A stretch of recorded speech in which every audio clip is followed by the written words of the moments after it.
Olá, aqui o Soberania em Debate, um programa do movimento SOS Brasil Soberano, dos sindicatos e engenheiros do estado do Rio de Janeiro. Hoje nós vamos estar debatendo um tema que, infelizmente, podemos utilizar essa expressão, infelizmente, vamos tratar da pandemia da Covid e da CPI da Covid. Mas eu falo, infelizmente, diante da morte de mais de 607 mil brasileiros, muitas dessas mortes, com certeza, em razão do descuido, do despreparo, da falta de atenção por parte desse governo da destruição estatal. Esse governo federal que não tem a menor preocupação com o Brasil e com o seu povo. E a todo tempo trabalha para destruir a nossa soberania e o nosso desenvolvimento. Hoje, como eu disse, nós vamos tratar da CPI da Covid e temos um convidado especial. Beth, com quem nós vamos contar para esse programa de hoje? Bom, hoje nós vamos receber, temos a honra de receber o senador Humberto Costa. Olá, boa noite. Olá, senador, obrigada por... Tá bem. Obrigada por ter atendido o nosso convite. Estamos muito honrados com a sua presença aqui. Bom, o senador Humberto Costa é médico, pós-graduado em Medicina Geral, Comunitária, Clínica Médica e Psiquiatria, e também é jornalista, formado em jornalismo. Senador reeleito para o segundo mandato, já atuou na carreira política como vereador, deputado estadual, deputado federal de Pernambuco e ex-ministro da Saúde do governo Lula. E esteve nas nossas casas nos últimos 6 meses, durante o funcionamento da CPI da Covid como membro titular. Senador, eu vou começar aqui fazendo a primeira pergunta, mas antes de a gente entrar no debate e avaliação do relatório, a gente gostaria da história da CPI, nós gostaríamos de saber um pouco mais dos bastidores desse trabalho parlamentar, que foi tão importante e que trouxe tantas revelações, mesmo dramáticas, promoveu momentos emocionantes, expôs a mazela desse governo, mas ele, na verdade, foi um trabalho parlamentar muito, muito grande, muito forte nesses últimos meses. Então, nós gostaríamos de saber um pouco desse bastidor, desse dia a dia da CPI da Covid, o seu trabalho, para a gente poder avaliar, valorizar, inclusive, o trabalho dessa CPI, que, no nosso modo de ver, mudou a história do Brasil. Senador. Bom, antes de mais nada, eu queria agradecer a vocês que formam o Sindicato dos Engenheiros do Rio de Janeiro o convite para participar desse debate produzido pelo movimento SOS Brasil Soberano, dizer da minha alegria de estar aqui com você, Jorge, com você, Beth, também, e poder dizer que eu também considero realmente que a CPI, que foi instaurada no Senado para investigar as ações, as omissões do governo federal na condução dessa pandemia da Covid-19, foi, sem dúvida, um momento muito importante, um instrumento muito importante para o esclarecimento da população brasileira e até mesmo para fazer retornar o interesse da população no debate político no Brasil. Né? A CPI conseguiu catalisar não apenas a atenção da população brasileira. Houve momentos assim em que a audiência da CPI atingiu indicadores assim muito expressivos, não é? E, ao mesmo tempo, conseguiu catalisar também a insatisfação da população que estava muito dispersa. Né? E nós conseguimos, com isso, dar algumas respostas que a população não tinha. Por que é que o Brasil chegou a essa condição de uma tragédia sanitária, econômica, política e social no nível do que nós estamos vivendo ainda, e países com níveis de desenvolvimento semelhantes ao do país, com populações semelhantes à população brasileira, tiveram um desempenho muito melhor. Segundo, por que é que criou-se todo esse enfrentamento entre o governo federal, governos estaduais e municipais, enfim, e porque os resultados que nós temos hoje dessa pandemia são resultados profundamente insatisfatórios. E a mais importante, de quem é a responsabilidade por tudo isso que aconteceu. E eu acho que a CPI cumpriu bem esse papel, especialmente o de mostrar à população brasileira que tudo que aconteceu fez parte de uma estratégia que foi assumida pelo governo para superar o problema da Covid. O governo, desde o primeiro momento, fez uma verdadeira dicotomia entre a necessidade de enfrentar a pandemia, devolver e garantir a saúde para a população do nosso país e, ao mesmo tempo, nessa dicotomia, colocar do outro lado a economia. E, a partir daí, mediante aconselhamentos que o governo teve, de pessoas, inclusive, sem preparo em termos de conhecimento da área da saúde, adotou uma estratégia não só ineficiente, mas, ao mesmo tempo, criminosa. Qual foi essa estratégia? A estratégia de tentar superar o vírus pela difusão rápida e intensa desse vírus, na expectativa de que o adoecimento do maior número possível de pessoas levaria a um processo de geração de uma imunidade coletiva que impediria a progressão do vírus e da doença. Só que a Covid-19 não é uma doença simples, não é uma virose como muitas que a gente enfrenta, em que essa imunidade coletiva pode acontecer, sim, pela transmissão da doença. Mas, no caso da Covid, não. É uma doença que gerou muitas mortes, gerou quadros importantes do ponto de vista clínico que levaram a sequelas e a esse drama todo que nós estamos vivendo. Então, essa foi a primeira questão relevante que a CPI trabalhou e mostrou à população brasileira. E, a partir daí, a gente pode explicar tudo mais que aconteceu e, ao longo dessa conversa nossa, nós vamos poder aprofundar. Senador Alberto, nós assistimos, acompanhamos a CPI, os trabalhos da CPI da Covid, né? Foi muito importante, principalmente porque foi um momento difícil, né? Não só da humanidade, mas em particular do Brasil. Porque nós estamos diante de um governo, como eu disse no início, né? E esse próprio governo se coloca assim, até hoje, o senhor falou isso, inclusive, diversas vezes nas suas manifestações na CPI, até hoje o presidente da República não dirigiu uma palavra às famílias das pessoas que morreram em razão da Covid. Até hoje. E o senhor, no seu voto final para aprovação do relatório, utilizou uma expressão muito forte, né? Não era uma questão, os 7 senadores, do chamado G7, o senhor pegou essa expressão, não estavam ali por uma questão ideológica, até porque eram configurações, diversas configurações. O senhor colocou muito bem que naquela CPI estava, de um lado, quem era defensor da civilização e do outro lado da barbárie. E foi isso que nós estamos vendo. Mas por que eu estou colocando isso? Porque nós tivemos o gabinete do ódio. Nós tivemos e temos visto na sociedade, acompanhado, diversas perseguições formuladas, né, contra agentes públicos. E nós vimos também, né, durante a CPI, a manifestação ostensiva do presidente da República, inclusive com uma marcha, com uma parada militar durante os trabalhos da CPI.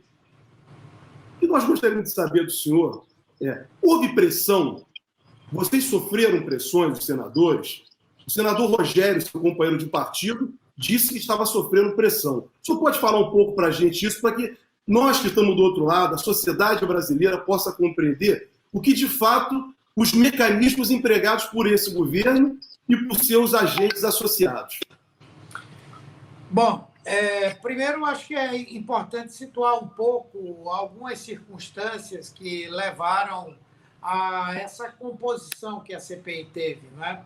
Em verdade, até mesmo o senador Randolfo Rodrigues, que foi o primeiro signatário do pedido da CPI, não tinha grandes expectativas de que nós pudéssemos obter as assinaturas necessárias para criar a CPI, e muito menos que nós conseguíssemos fazê-la funcionar durante o período da pandemia de forma semipresencial, e menos ainda a possibilidade de nós termos, no campo da oposição, maioria na CPI e conseguimos ocupar as 3 posições chaves da CPI. E tudo isso aconteceu por uma série de circunstâncias, né? No caso do Amazonas ter sido parte do pedido do requerimento, isso fez com que, por exemplo, o senador Omar Aziz insistisse no seu partido para que ele fosse um dos integrantes e terminou virando o presidente, desenvolveu um trabalho, na minha visão, muito importante, que o senador Otto Alencar, que é do mesmo partido do senador Aziz e que é de oposição ao governo, compusesse essa CPI, até pela sua condição de médico, né? Que o MDB indicasse os nomes do Eduardo Braga e do Renan Calheiros e que nós tivéssemos tido força para fazer de Renan o relator dessa CPI. E, além disso, outros que participaram, mesmo sem serem titulares, né, e que deram contribuições importantes. Então, nós temos 7 senadores, a maioria, incluindo o próprio senador Tasso Gereissati, que, sendo do PSDB, que durante um bom período apoiou a política econômica do governo, e ele que tinha uma posição muito crítica em relação à condução da pandemia por parte do governo. Então, criou-se essa maioria aí por todas essas circunstâncias, né? E, obviamente, que houve, do outro lado, muitas pressões, seja para que a CPI não saísse, trabalhando junto a senadores para que não assinassem a CPI, seja por meio da pressão propriamente dita, seja pela tentativa de sedução com emendas parlamentares, cargos no governo. Mesmo assim, nós conseguimos aquele número mínimo. Depois, a tentativa de retirar assinaturas, que também não deu certo. Depois, a tentativa de impedir que a CPI fosse instalada. E aí nós tivemos um papel muito relevante dos senadores Alessandro Vieira e Jorge Cajuru, que recorreram ao Supremo Tribunal Federal, e aí a posição do Supremo de determinar essa instalação, não é? E tudo isso se obteve às custas de muito enfrentamento. O governo chegou a trabalhar com a ideia de criar uma comissão de acompanhamento à Covid, que foi criada, e cujo objetivo era exatamente esvaziar a ideia de uma CPI. E, no final das contas, essa comissão terminou fazendo um grande trabalho também e contribuiu com as informações que levantou para que a CPI pudesse trabalhar também.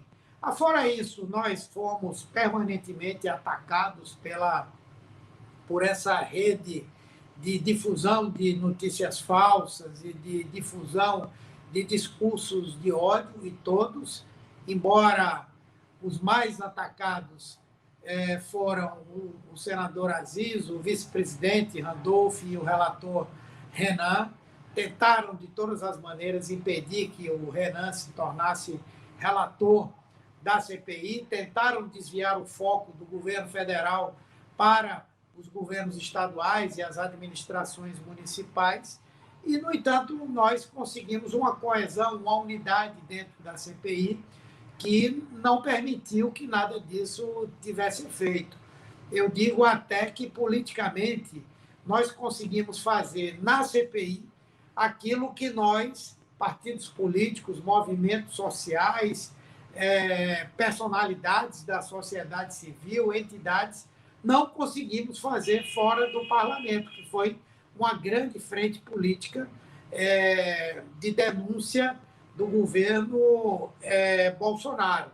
Houve perseguições as mais diversas, arapongagem contra vários dos senadores, ameaças feitas diretamente, não é? Mas eu creio que o ambiente que se criou na sociedade dentro da própria CPI permitiu que nós chegássemos até o final dos trabalhos, inclusive fazendo essas denúncias todas que nós fizemos e para as quais nós juntamos uma série de evidências, de provas materiais, enfim, que hoje estão na mão de vários órgãos, Ministério Público, Tribunal de Contas da União, Procuradoria-Geral da União, Procuradoria do Trabalho, enfim, e que nós vamos levar ainda para a Assembleia Legislativa de São Paulo, para a Câmara Municipal de São Paulo, vamos levar ao Ministério Público do Rio de Janeiro, enfim, um trabalho que eu reputo que foi muito, muito importante para que a população brasileira tivesse o conhecimento e a consciência de que, se nós estamos vivendo essa situação agora, há um grande responsável, que é o presidente Bolsonaro, juntamente com o seu governo.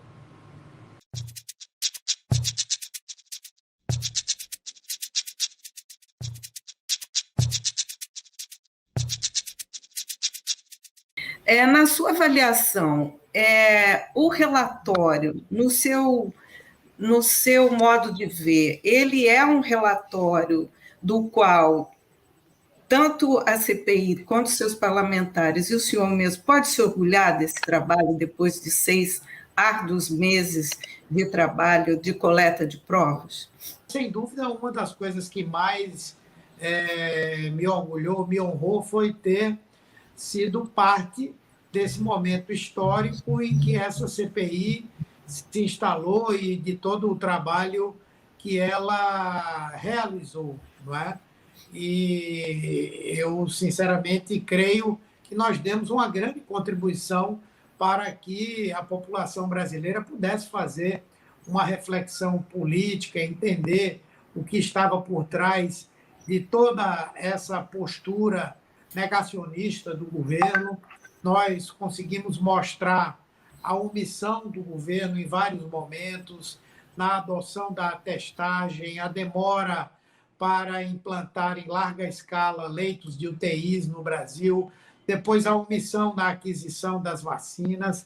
E uma das coisas mais graves, que foi mostrar que o governo, quando resolveu se interessar por vacina, depois de muita pressão da sociedade, da imprensa e da própria CPI, ele não foi atrás das vacinas realmente respeitáveis, que tinham registro na própria Anvisa. Ele foi atrás de empresas que funcionavam como intermediárias, de empresas de vacinas que não tinham registro no país, e em meio a processos que mostraram que havia tentativas e, em alguns casos, já a ocorrência de atos ilícitos para garantir vantagens a pessoas que integravam o governo ou que eram fora, ou faziam ou não faziam parte do governo, agentes públicos, agentes privados, enfim.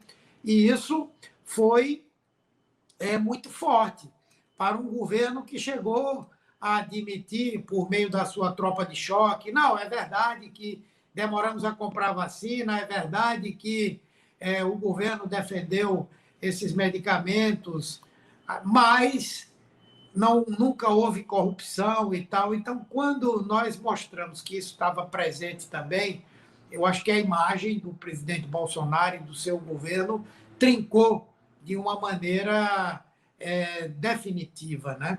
Ali também nós fizemos denúncias sérias contra os atentados que o governo cometeu, que o próprio presidente cometeu contra o Estado Democrático de Direito, a independência entre os poderes, né? Falamos e denunciamos as tentativas de criar um ambiente para um golpe de Estado. Então, realmente, eu me orgulho muito desse trabalho que nós fizemos. E não pensem que foi um trabalho fácil, porque esse G7 ele era formado de pessoas com visões políticas muito diferentes, visões ideológicas extremamente diversas também, não é? Mas que se colocaram um objetivo maior, que era o de dar uma resposta ao povo brasileiro sobre de quem era a responsabilidade por essa tragédia que nós ainda estamos vivendo. Então, acho que realmente foi um trabalho de fôlego.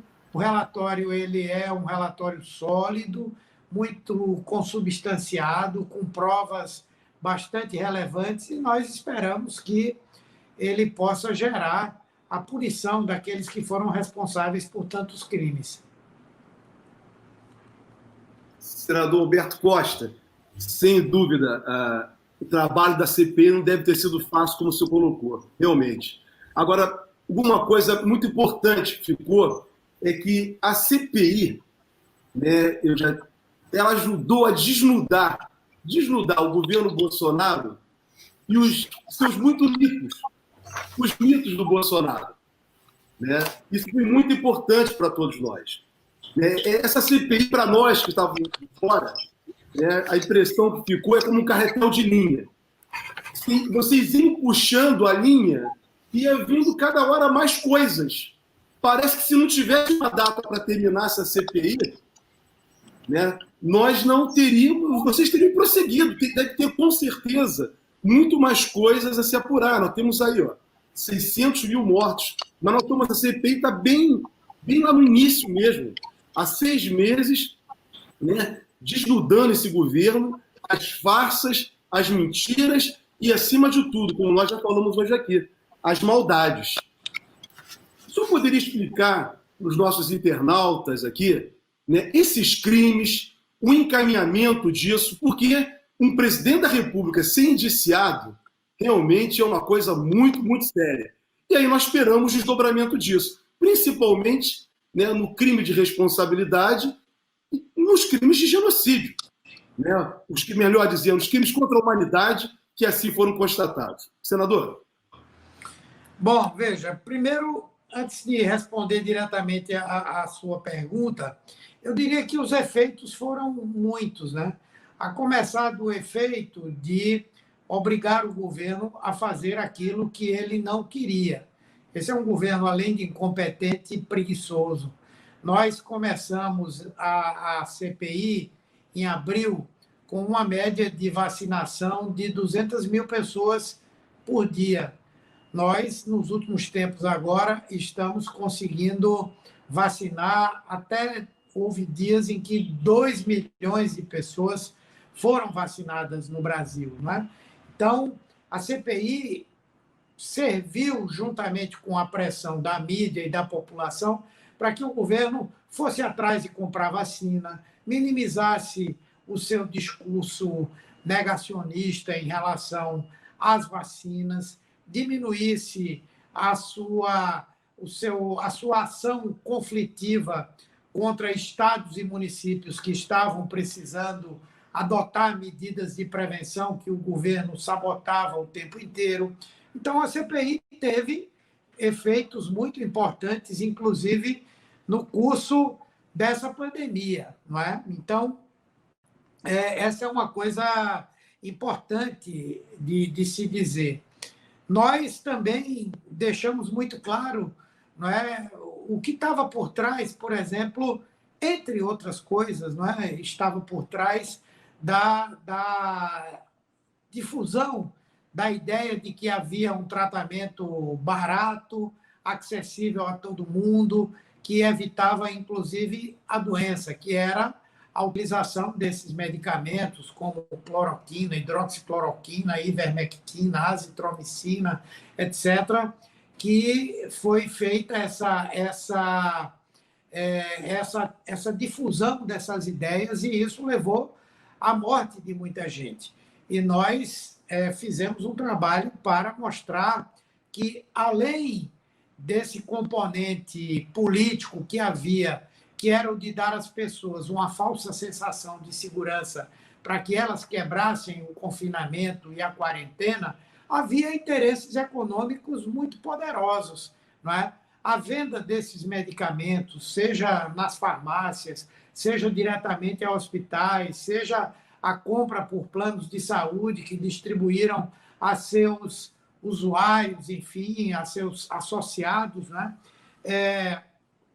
Também a CPI teve a capacidade de demonstrar e de chegar ao ponto de demonstrar, não é, que os objetivos que o governo tinha eram de tal forma, digamos, contundentes nisso, que chegou ao ponto de tentar provar que esses medicamentos tinham efeito. E, para isso, eles utilizaram, né, esse estudo pseudocientífico realizado lá na Prevent Senior, que levou à morte de muitas pessoas que foram verdadeiras cobaias humanas, tratadas com esses medicamentos sem autorização própria, sem autorização das próprias famílias, não é? E isso também a CPI mostrou, o que mostra claramente o caráter do presidente, o caráter dos seus aliados, né? E como esse governo funciona. Né? E nós conseguimos também caracterizar esses crimes. Né? O presidente da República está respondendo a 9 acusações de cometimento de crime, sendo que uma delas se desdobra em 3. Né? O crime contra a humanidade, que está no Estatuto de Roma, que trata de como deve funcionar e quais são os crimes que devem ser analisados pelo Tribunal Penal Internacional. Nos crimes contra a humanidade, nós conseguimos incluir Bolsonaro e seu governo em 3 deles. Né? O crime contra a humanidade por tentativa de extermínio de parcelas da população, o crime por perseguição a populações específicas, como os indígenas e também os quilombolas e a população de Manaus, de um modo geral, né? E o crime contra a humanidade por atos desumanos, que foram feitos contra a população de um modo geral. E esses crimes eles vão ser denunciados, comunicados, chama-se comunicação ao Tribunal Penal de Haia, para que se junte a outras comunicações que lá existem, inclusive denunciando o presidente da República por genocídio. E vocês sabem que o Tratado de Roma prevê julgamentos que demoram a acontecer, são muito fortes, precisam ter evidências assim muito expressivas, mas que podem ter como pena até mesmo a prisão perpétua. Né? Então, isso terá, no momento em que essa comunicação chegar, uma repercussão devastadora para Bolsonaro e para o seu governo. Listamos também os crimes de responsabilidade, crimes de desrespeito à Constituição, no que diz respeito à garantia ao direito à vida, à garantia ao direito de acesso ao sistema de saúde, à obrigação do Estado de garantir esse acesso a toda a população de forma gratuita, universal, não é? e integral. Não é? Também crimes comuns, em particular aqueles crimes de desrespeito à legislação sanitária do país, que representam por exemplo, a realização das aglomerações, o não uso de máscara, também os crimes contra os direitos humanos, que nós vamos levar para o Alto Comissariado das Nações Unidas na área de direitos humanos e para a Comissão Interamericana de Direitos Humanos da OEA. Então, tudo isso o presidente da República terá que responder, e vários dos seus auxiliares, e outros agentes públicos, e agentes privados também. Além de toda essa parte da corrupção, não é, que também está rendendo vários processos contra o governo. Senador, o tema vacinação, vacina, entrou ali, foi muito forte no debate da CPI.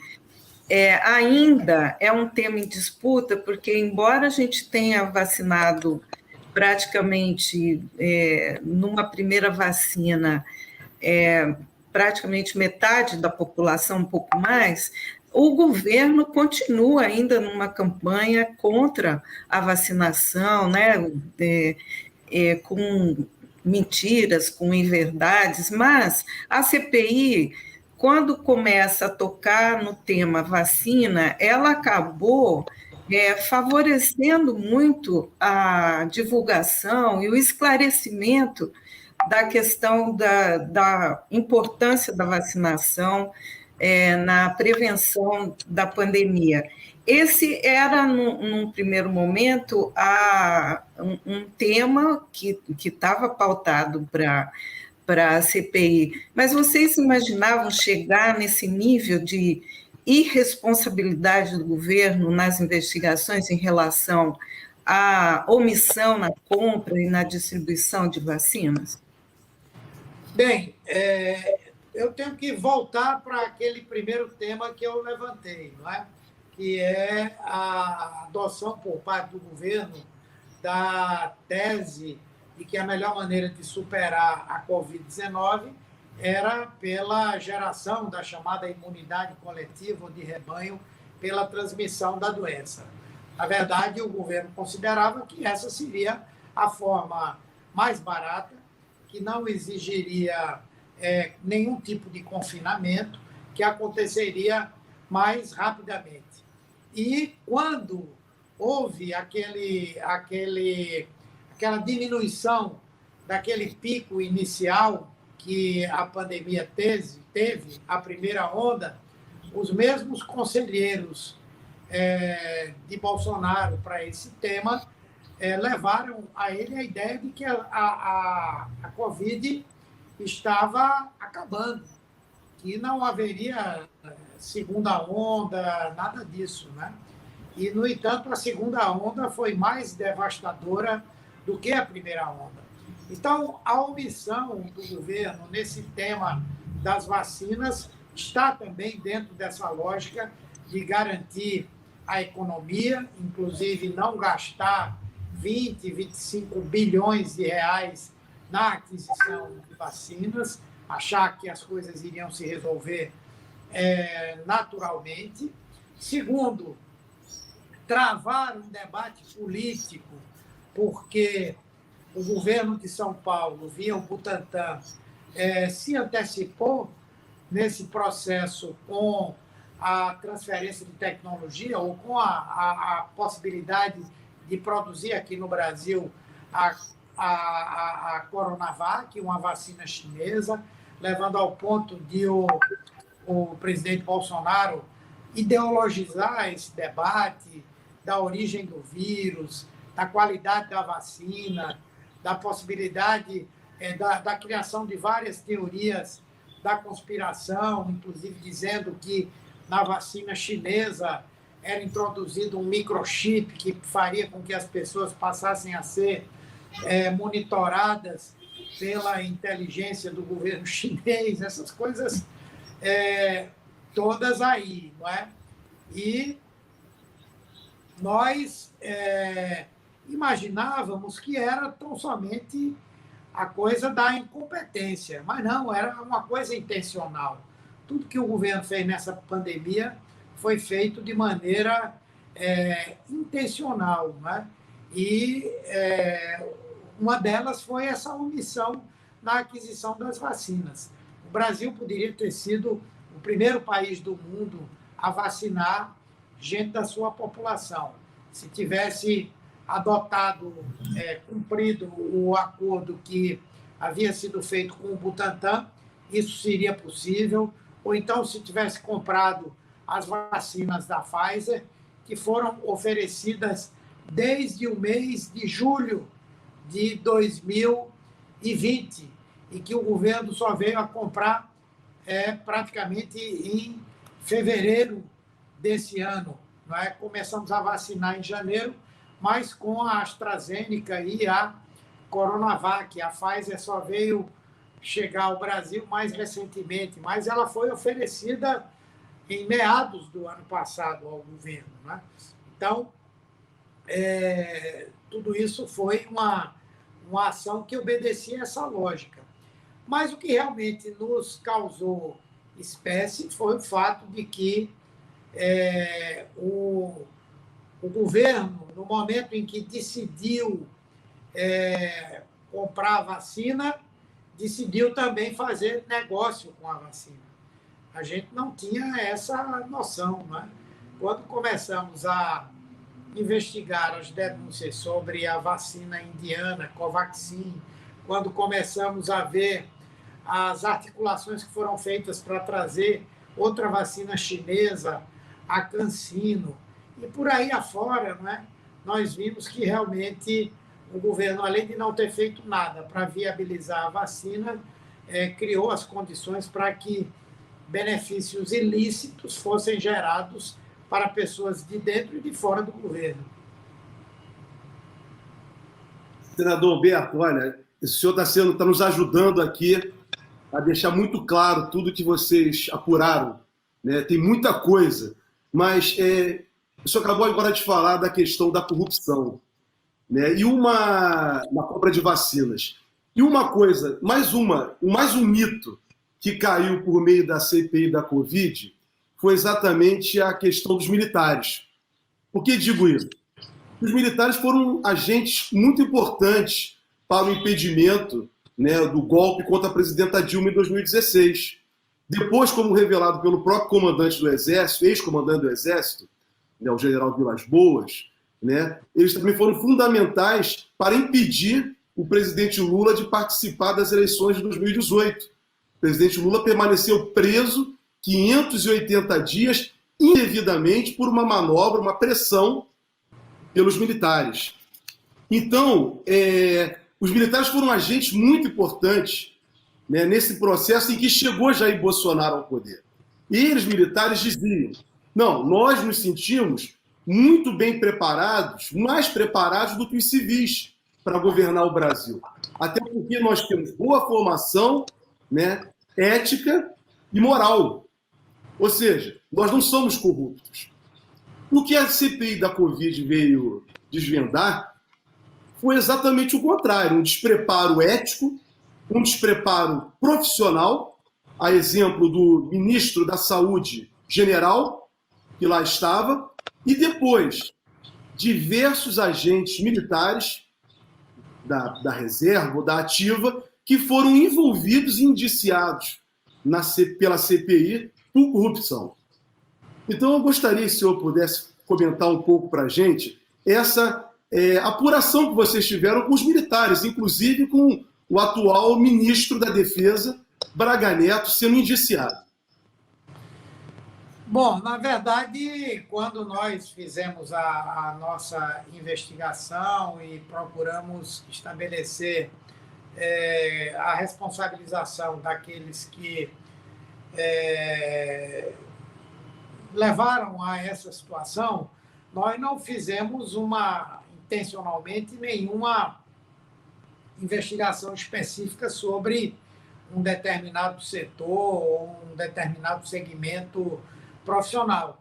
Essa também foi uma surpresa para nós, não é? Sabíamos que havia muitos militares lá no Ministério da Saúde, depois que o ministro Pazuello assumiu, alguém que foi ser ministro da Saúde em meio à situação sanitária mais grave da nossa história e que confessou na sua primeira manifestação que não entendia nada do Sistema Único de Saúde. Não poderia acontecer nada diferente do que aconteceu.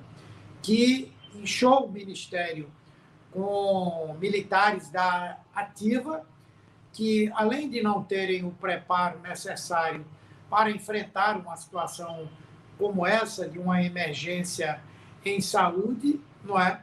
No final das contas, terminaram também, como qualquer ser humano, como qualquer segmento profissional pode ter, não é? Se envolvendo em atos ilícitos. Né?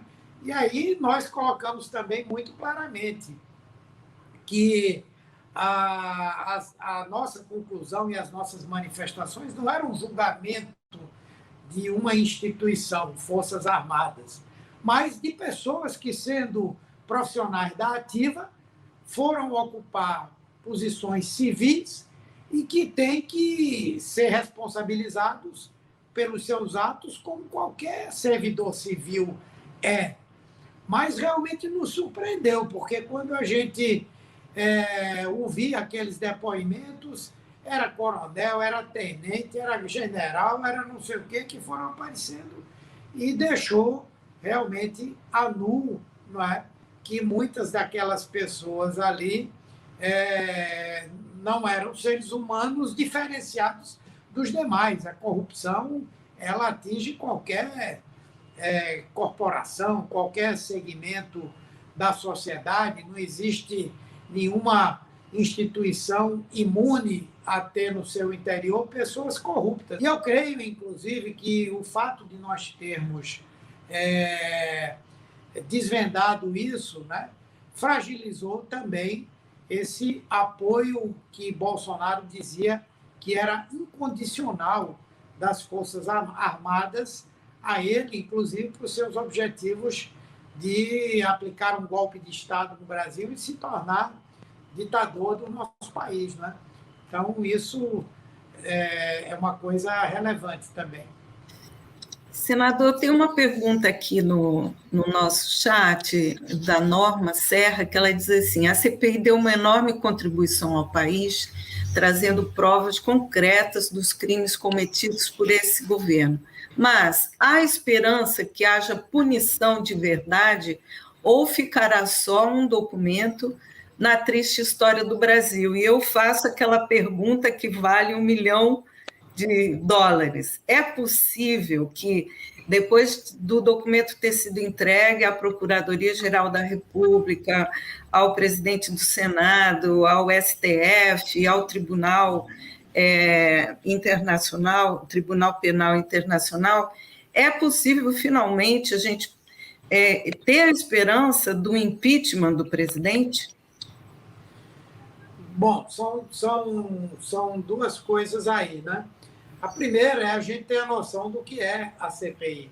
A CPI ela não é um tribunal, ela não tem o poder de julgar nem de aplicar penas. Ela faz uma investigação, ela atua de modo semelhante à autoridade policial ou à autoridade do Ministério Público na investigação. Ela tem poder de investigação. E os resultados dessa investigação, ela encaminha para quem tem a responsabilidade de processar ou de aprofundar essa investigação, transformar essas denúncias em processos e, com isso, promover julgamentos de autoridades públicas e privadas. No que diz respeito à Procuradoria-Geral da República, nós encaminhamos apenas aqueles casos em que os eventuais autores de crime têm a prerrogativa de foro especial. Então, são ministros, são parlamentares, é o próprio presidente da República, não é? E nós esperamos, sim, que o Procurador-Geral da República ele promova o andamento desses inquéritos. E eu acredito que ele o fará. Afinal de contas, é uma pessoa que tem uma carreira de muitos anos no Ministério Público, tem uma trajetória e uma reputação que precisa preservar, e qualquer tipo de prevaricação ou qualquer tipo de desídia teria uma repercussão sobre a própria reputação dele. Não é? Então, eu acho que a PGR vai, sim, tocar à frente a essas denúncias que recebeu. Não sei se vai denunciar alguns dessas pessoas que nós mandamos, denunciar depois de investigar mais ou não, se vai arquivar algumas dessas denúncias, mas isso tem um preço político também, não é?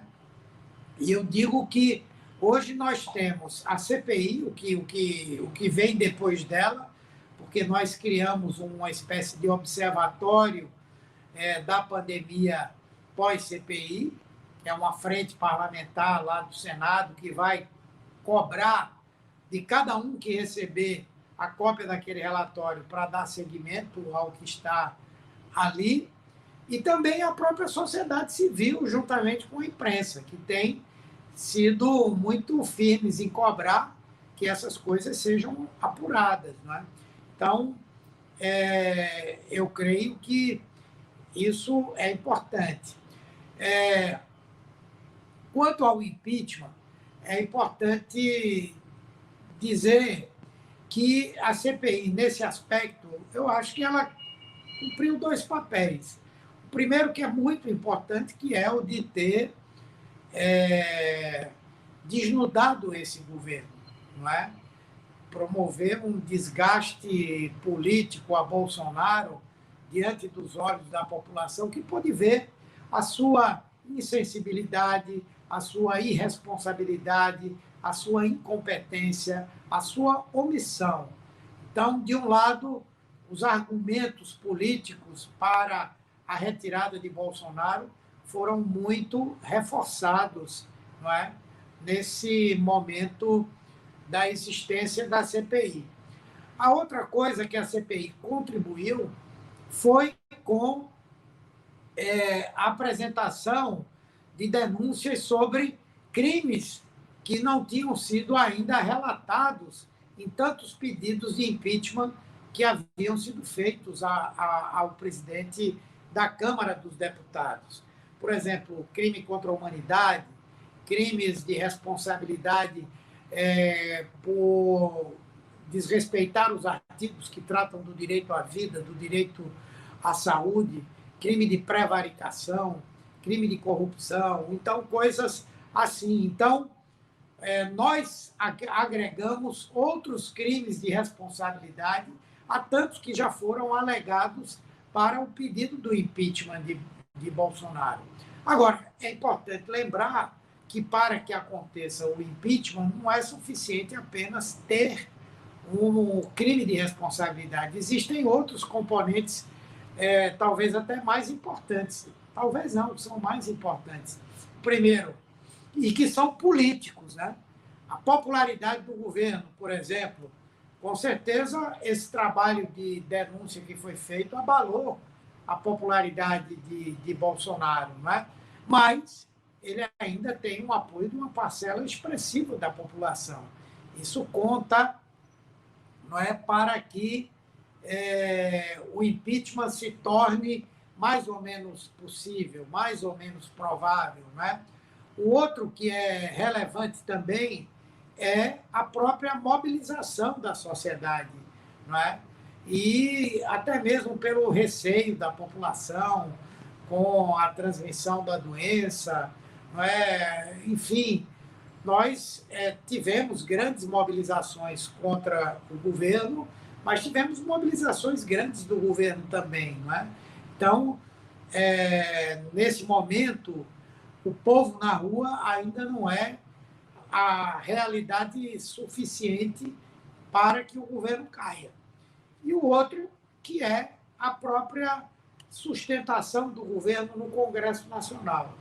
E aí, embora no Senado haja, sim, uma perda progressiva de sustentação política do governo, na Câmara, o Centrão tem sido um esteio para impedir que os processos de impeachment avancem. Então, não é a CPI, nem o trabalho que a CPI fez que garante o impeachment. Eu acho que ajuda, traz novos elementos, traz outros componentes e tal, não é? Mas, desde o início, nós dissemos que, por si só, a CPI não conseguiria ser responsável pelo impeachment. E nem era essa o nosso objetivo direto. Isso seria um objetivo complementar, não é? Seria uma consequência. Então, eu creio que, se essas outras questões não tiverem presentes, ter o impeachment de Bolsonaro não será uma coisa muito fácil. Senador, nós estamos chegando na parte final do nosso programa. Né? Temos aqui já quase uma hora de conversa. Né? E essa CPI ela é histórica, não é uma retórica isso que eu estou falando. Por quê? Diante de tudo que foi apurado, diante do momento sanitário do mundo e do Brasil. Nós aqui, no SOS Brasil Soberano, no Sindicato dos Engenheiros, o nosso objetivo é tratar da soberania e do desenvolvimento. Essa CPI, como nós falamos aqui, tratou de muitas coisas e desnudou muitas farsas, muitas mentiras, né, e muitos mitos. Muitos mitos caíram. Para nós, é importante, né, nessa parte final, né, tentarmos apontar uma direção para o futuro, principalmente na esperança de, bem breve, retomarmos no Brasil um governo de viés popular e democrático. O que o senhor poderia falar para os nossos internautas, para quem está nos assistindo, dessa experiência numa proposição de um governo popular daqui para frente? Eu acho que deixou uma lição importante para o Brasil, não é? De que nós precisamos ter muita atenção, muito cuidado no momento de escolher aqueles que vão dirigir o nosso país, não é? Porque não foram apenas os fanáticos bolsonaristas que votaram pela eleição dele. Muitas pessoas que hoje, inclusive, fazem autocrítica, assim o fizeram, né? E eu acho que muito do que nós denunciamos deixaram a nu o que é o populismo de extrema-direita, com essas características fascistizantes que o governo Bolsonaro tem. Não é? Eu acho que isso tem uma incidência sobre a questão da eleição do ano que vem.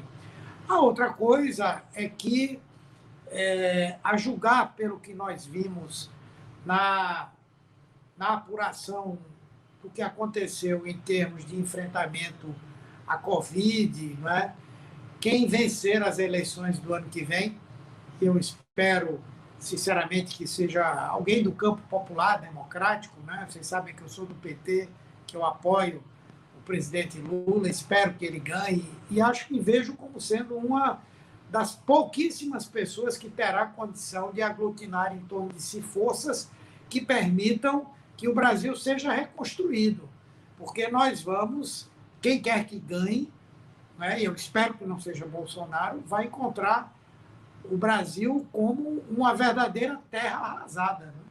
E isso vai exigir não somente capacidade administrativa, coragem política, mas competência para unir o maior número possível de segmentos que deem sustentação a esse futuro governo. Né? Tudo pode acontecer, mas eu tenho muita expectativa, muita esperança de que nós possamos superar essa quadra histórica, né, do bolsonarismo à frente dos destinos do Brasil. E, como eu disse lá na CPI, não é, nós hoje travamos, além de um debate entre projetos políticos, econômicos, sociais, ideológicos, nós temos uma grande batalha entre o que é a civilização, né, e a barbárie, o retrocesso civilizatório que esse governo representa. É isso. Queria agradecer a vocês do SOS Brasil Soberano por esse convite. Quero agradecer ao Sindicato dos Engenheiros do Rio de Janeiro também. E eu espero ter contribuído um pouco para a gente refletir sobre a complexidade desse momento que nós estamos vivendo hoje. Muito obrigado a vocês. Então, nós agradecemos, acho que esse debate continua ainda na sociedade. Muito obrigada, e agradecendo ao senador pela contribuição que ele deu a esse momento tão triste, mas tão significativo da história do Brasil. Nós terminamos aqui o nosso programa de hoje e esperamos todos na semana que vem. Tchau para todos. Obrigada, senador. Tchau, tchau.